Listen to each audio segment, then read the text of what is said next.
ವೀಕ್ಷಕರಿ, 14 ವರ್ಷದ ಬಾಲಕಿಯೊಬ್ಬಳು ಮುಂಬೈನ ಆಸ್ಪತ್ರೆಯಲ್ಲಿ ದಾಖಲಾಗಿದ್ಲು. ಆ ಒಂದು ವಾರ್ಡಿನ ಒಳಗೆ ಮಹಿಳಾ ವೈದ್ಯೆ, ಮಹಿಳಾ ಪೊಲೀಸ್ ಅಧಿಕಾರಿ, ಮಹಿಳಾ ನರ್ಸ್, ಕೊನೆಗೆ ಮಹಿಳಾ ಕ್ಲೀನರ್ಗೆ ಮಾತ್ರ ಹೋಗೋದಿಕ್ಕೆ ಅನುಮತಿ ಇತ್ತು.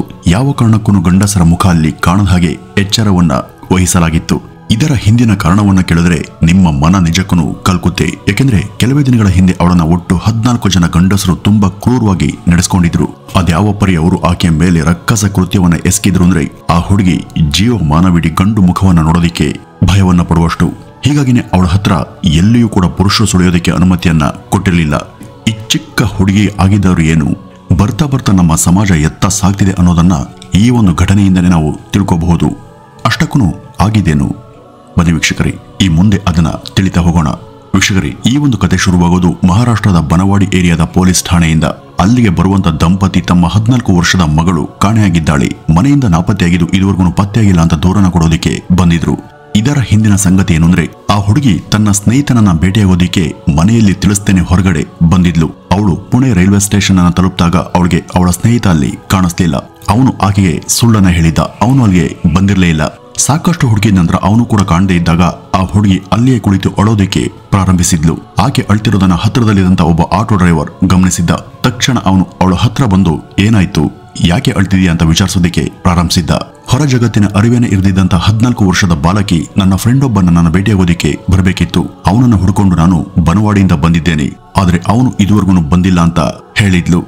ಈ ಹುಡುಗಿ ಇನ್ನು ಬಾಲಕಿ ಮತ್ತೆ ಮುಗ್ಧಳು ಹಾಗೂ ಮನೆಯಿಂದ ತುಂಬಾ ದೂರ ಕೂಡ ಬಂದಿದ್ದಾಳೆ ಎಂಬುದನ್ನ ಅರಿತಂತ ಆ ಆಟೋ ಡ್ರೈವರ್ ಈ ಪರಿಸ್ಥಿತಿಯ ಲಾಭವನ್ನ ಪಡೆಯೋಣ ಅಂತ ಅಂದ್ಕೊಂಡಿದ್ದ. ಅಳ್ಬೇಡ ಇರು, ನಾನು ಹೋಗಿ ಸುತ್ತಮುತ್ತ ಹುಡುಕಿ ಅವನನ್ನ ಕರ್ಕೊಂಡ್ ಬರ್ತೀನಿ ಅಂತ ತನ್ನ ಆಟೋವನ್ನ ತೆಗೆದುಕೊಂಡು ರೈಲ್ವೆ ನಿಲ್ದಾಣದಿಂದ ಆತ ಹೊರಗಡೆ ಹೋಗಿದ್ದ.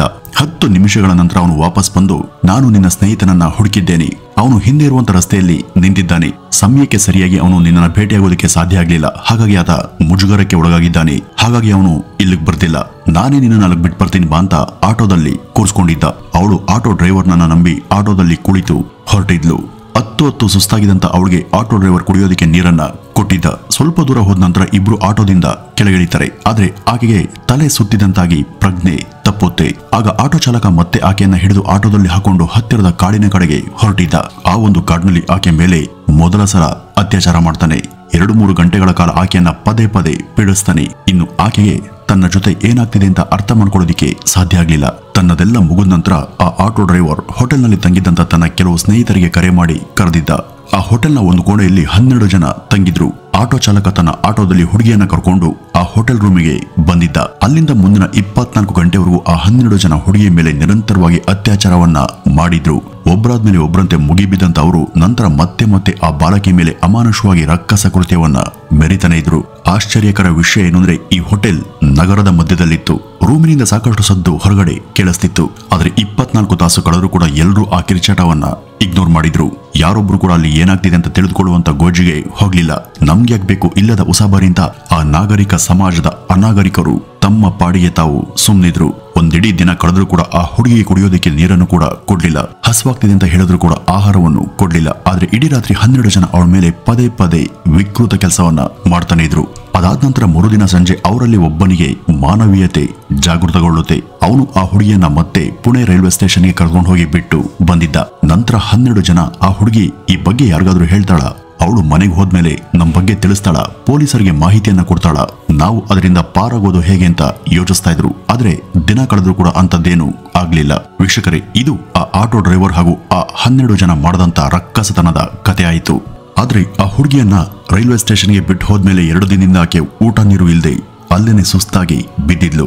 ಇದನ್ನ ನೋಡದಂತ ರೈಲ್ವೆ ಸ್ಟೇಷನ್ನ ಸ್ವಚ್ಛತಾ ಕೆಲಸಗಾರ ಒಬ್ಬ ಹತ್ರ ಹೋಗಿ ಏನಾಯ್ತು ಅಂತ ವಿಚಾರಿಸಿದ್ದ. ಅವಳು ಭಯಪಟ್ಟು ಅಳ್ತಾ ಏನು ಕೂಡ ಹೇಳ್ದೇ ಇದ್ದಾಗ ಅವನು ಅವಳನ್ನ ತನ್ನ ರೂಮಿಗೆ ಕರೆದುಕೊಂಡು ಹೋಗಿದ್ದ.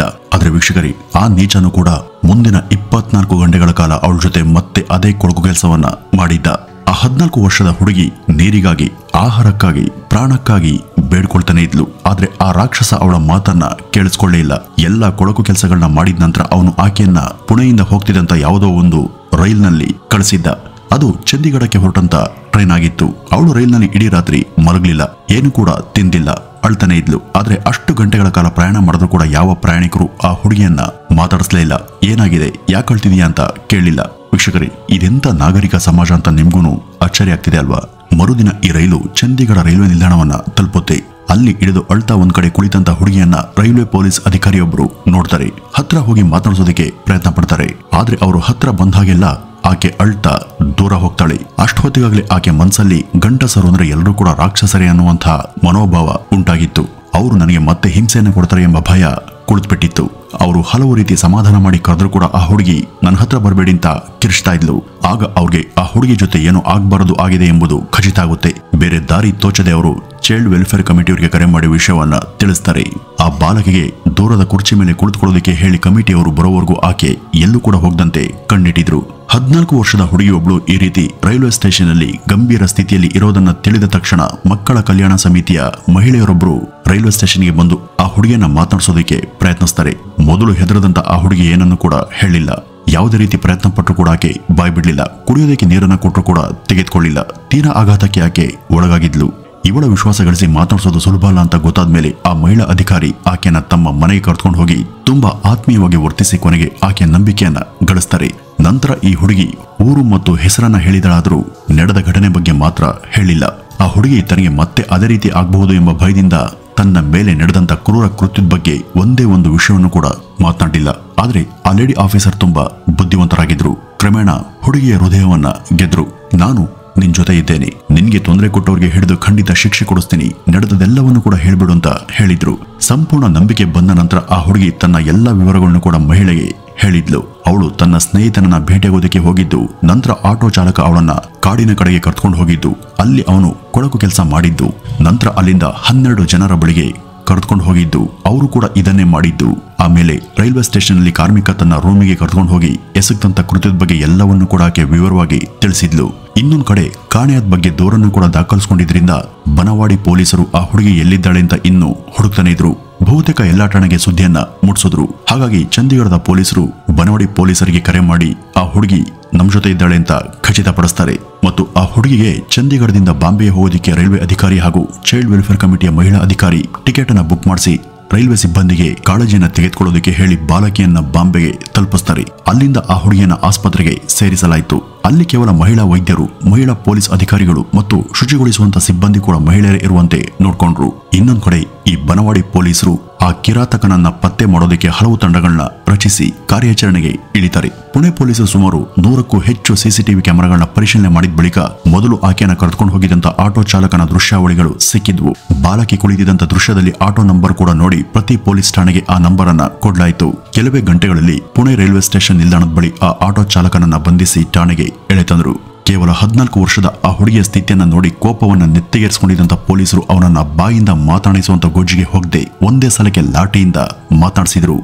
ಏಟನ್ನ ತಿಂತಾನೆ ಅವನು ತನ್ನ ಎಲ್ಲಾ ತಪ್ಪುಗಳನ್ನು ಕೂಡ ಒಪ್ಕೊಂಡಿದ್ದನಲ್ಲದೆ ತಾನು ಕರೆದುಕೊಂಡು ಹೋಗಿ ಬಿಟ್ಟು ಬಂದಿದ್ದಂತ ಆ ಹೋಟೆಲ್ನಲ್ಲಿದ್ದಂತ 12 ಜನರ ಹೆಸರನ್ನು ಕೂಡ ಬಾಯ್ಬಿಟ್ಟಿದ್ದ. ಅಲ್ಲಿಗೆ ಹೋಗಿ ಅವರೆಲ್ಲರನ್ನೂ ಕೂಡ ವ್ಯಾನಿಗೆ ತುಂಬಿಕೊಳ್ಳುವಂತ ಪೊಲೀಸರು ನಂತರ ರೈಲ್ವೆ ಸ್ಟೇಷನ್ ಇದ್ದಂತ ರಾಕ್ಷಸ ರೂಪದ ಕ್ಲೀನಿಂಗ್ ಸಿಬ್ಬಂದಿಯನ್ನು ಕೂಡ ಎತ್ತಾಕೊಂಡು ಬಂದಿದ್ರು. ನಂತರ ಅವ್ರ ಮೇಲೆ 10 ಕೇಸುಗಳನ್ನ ದಾಖಲಿಸಿ ಜೈಲಿಗೆ ತಳ್ಳಿದ್ರು.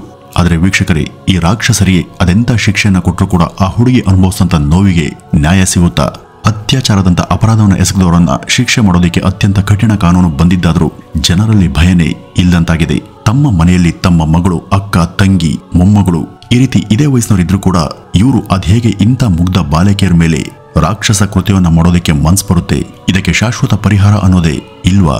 ಇದೆಲ್ಲವನ್ನು ಕೂಡ ನೋಡ್ತಾ ಇದ್ರೆ ನಮ್ಮ ಸಮಾಜ ಎತ್ತ ಸಾಕ್ತಿದೆ ಅನ್ನೋದು ನಿಜಕ್ಕೂ ಭಯವನ್ನ ಹುಟ್ಟಿಸುತ್ತೆ. ವೀಕ್ಷಕರೇ, ಇದಿಷ್ಟು ಇವತ್ತಿನ ಈ ಒಂದು ವಿಡಿಯೋದ ಮಾಹಿತಿ. ಇನ್ನು ಇದ್ರ ಬಗ್ಗೆ ನಿಮ್ಮ ಅಭಿಪ್ರಾಯವನ್ನ ಕಮೆಂಟ್ನ ಮೂಲಕ ತಿಳಿಸಿ ಅಂತ ಹೇಳ್ತಾ ಈ ಒಂದು ವಿಡಿಯೋವನ್ನ ಇಲ್ಲಿಗೆ ಮುಗಿಸೋಣ. ನಮಸ್ಕಾರ.